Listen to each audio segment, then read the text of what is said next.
The elevator doors slid open with a soft ding, and there it was, the CEO's voice booming like thunder through the polished marble halls of Apex Financial Tower in downtown Chicago. "You fired her without my approval? What the hell were you thinking?" His words sliced the air, sharp enough to make the receptionist's coffee cup tremble on her desk. Ethan Caldwell's face drained of color, his usual smug grin vanishing like smoke. But to understand why the boardroom felt like a battlefield that morning, why the audit logs were glowing red with warnings, and why Ethan's tailored suit would soon be collecting dust in some forgotten closet, we have to rewind 9 months. Back to when the storm was just a distant rumble. I wasn't the type to chase spotlights. No corner office with a view, no nameplate on the door. I worked in the shadows of a system, buried in lines of code and financial algorithms that kept Apex running smoothly. Think of it as the invisible scaffolding holding up a skyscraper: equity distributions, bonus calculations, compliance checks. I'd spent 3 years overhauling their compensation framework, turning a messy tangle of spreadsheets into a fortress of logic.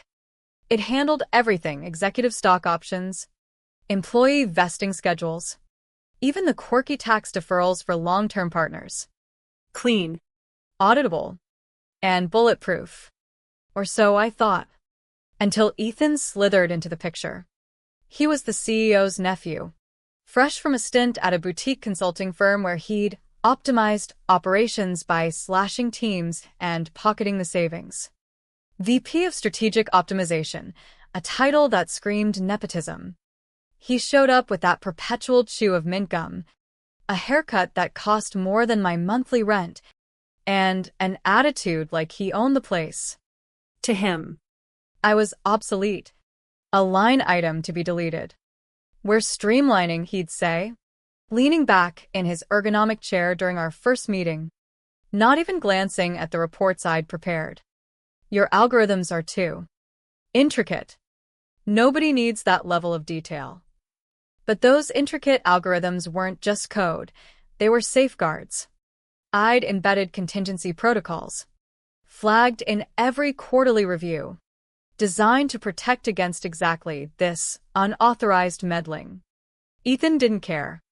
He saw numbers, I saw tripwires. And as weeks turned to months, I started noticing the shifts. Payout percentages dipping for veteran employees, stock cliffs adjusted without board oversight. It was subtle at first, like a whisper in the data stream. But I felt it. That uneasy twist in my gut when the balances didn't reconcile. I confronted him one afternoon in his glass-walled office, the Chicago skyline mocking me from behind him. "These changes, did compliance sign off?" He shrugged, popping his gum. "I'm handling it. Keep things simple, right?" His eyes flicked to his phone, dismissing me like a notification. That's when the slow burn started. The dregs of frustration simmering into something colder, more calculated. He had no idea what he'd awakened. By late fall, the discrepancies piled up. I ran a deep audit on a rainy November evening, the office empty except for the hum of servers.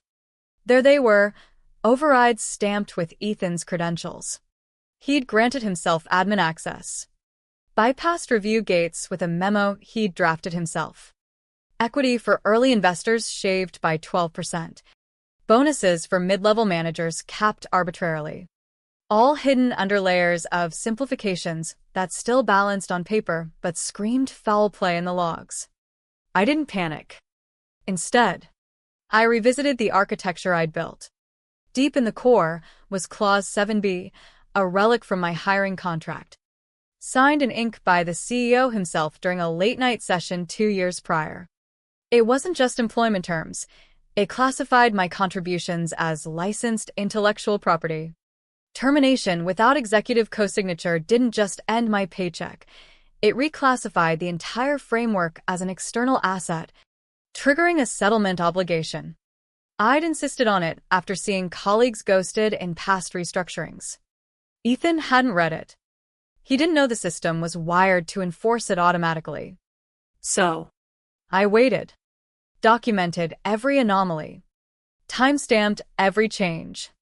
The tension built like a coiled spring, each day adding pressure. Christmas lights twinkled outside my apartment window as I reviewed the logs one last time. Ethan was out there somewhere, probably clinking glasses at a holiday gala, oblivious. But the fuse was lit. December 31st, 11:58 p.m. My phone buzzed with an email that hit like a gut punch. Position elimination notice. No pleasantries. No explanation, just a curt declaration from Ethan that I was out. Effective immediately. He timed it perfectly. Or so he thought. Right before the fiscal year rollover. No bonuses. No vesting for me. But at midnight, the system awoke. Alerts fired off silently. Unresolved liabilities flagged under Clause 7B. Amount: $3,120,000. Not compensation, licensed asset reclassification.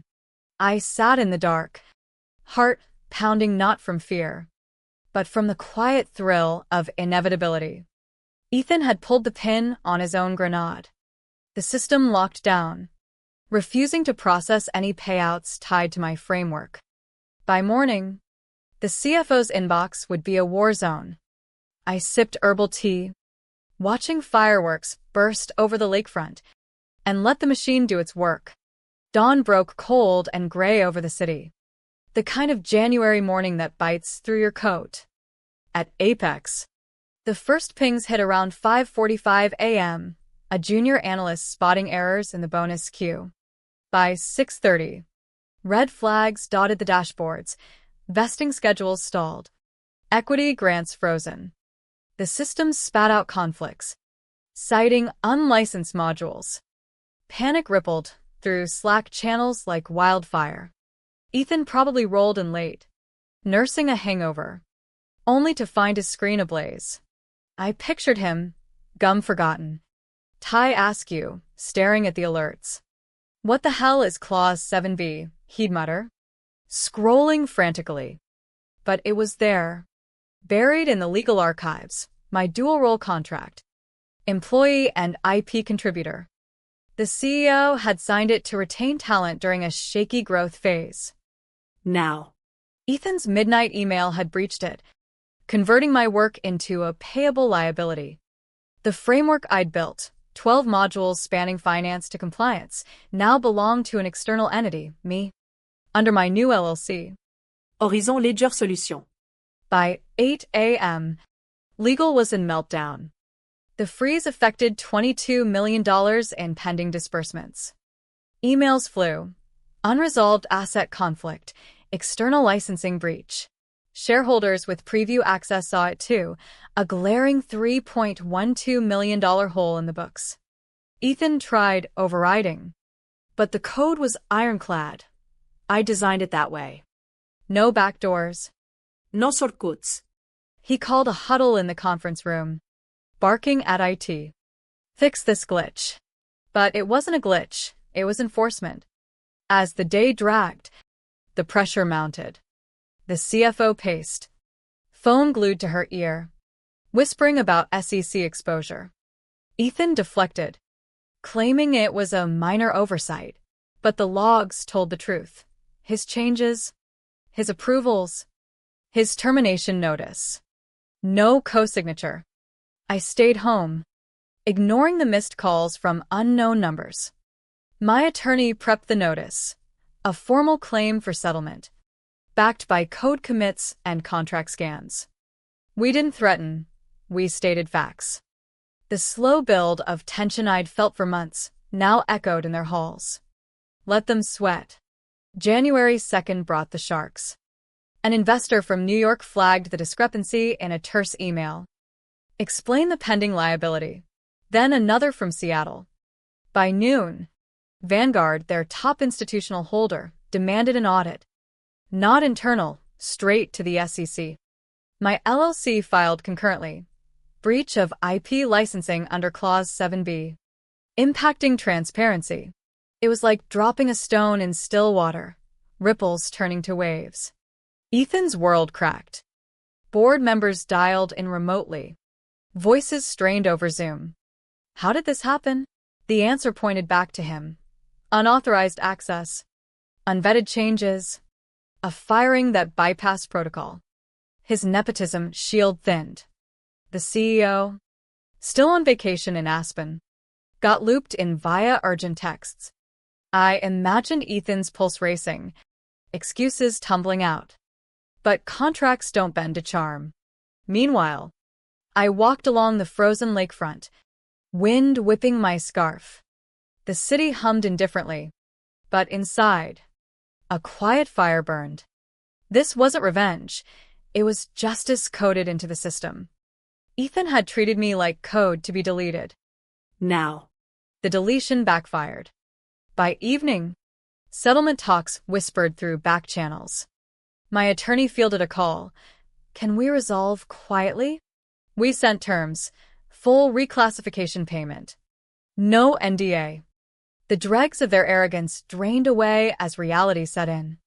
The system I'd built held them hostage. And the key was in my hands. The boardroom air grew thick with unspoken accusations as January wore on. Ethan holed up in his office, blinds drawn, fielding calls that grew sharper by the hour. The SEC inquiry landed like a bomb. Requests for documents, timelines, signatures. Apex's stock dipped 4% on rumors of internal discrepancies. Investors murmured about fiduciary breaches. And the media sniffed around, though nothing broke yet. I kept silent, letting the machinery grind. My LLC's website went live.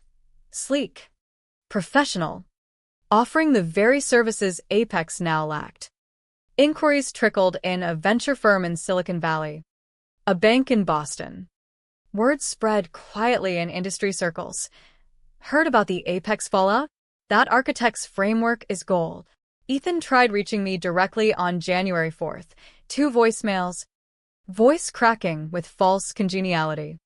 Hey, let's chat. Misunderstanding. Right? I deleted them.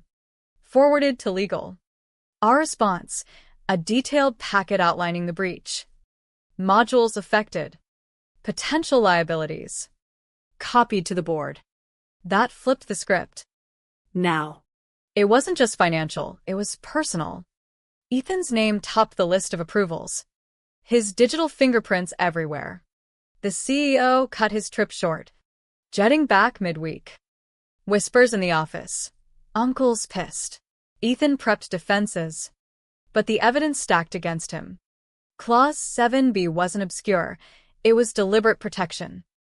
The slow damming of pressure burst when the CEO stormed in. Face thunderous. You bypassed me? On a licensed contributor? Ethan stammered. She was redundant, cut off by a glare that could melt steel.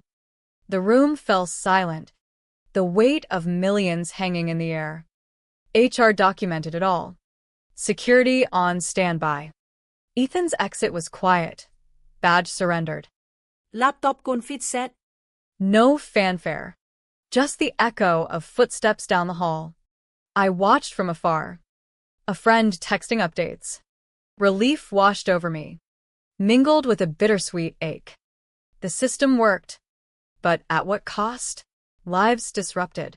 Trust eroded. Yet, the mouth-wan lingered. How far does family protect incompetence? Post-Ethan, Apex scrambled to rebuild. Consultants flooded in, rewriting code that paled against mine. The settlement wired on January 15th, $3.12 million, labeled IP resolution. No admission. But the filing footnote screamed it. Their Q4 report adjusted, glossing over the one-time adjustment. Stock stabilized, but scars remained. I invested wisely. New office in a quiet Chicago suburb. Team of 3. Horizon boomed.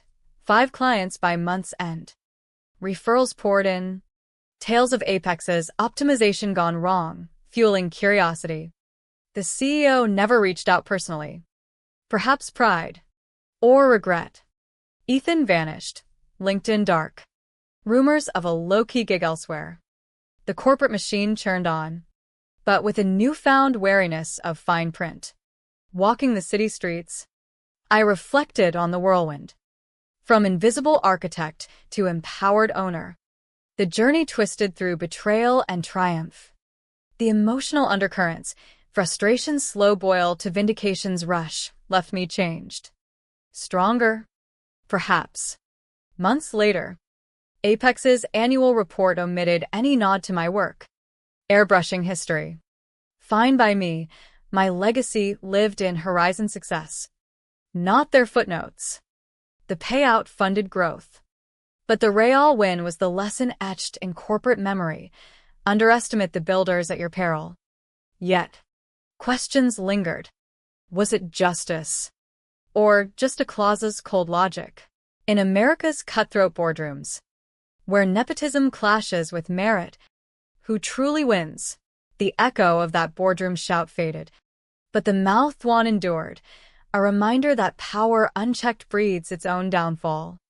And, in the quiet aftermath, I built anew, whispering stories of resilience into the code.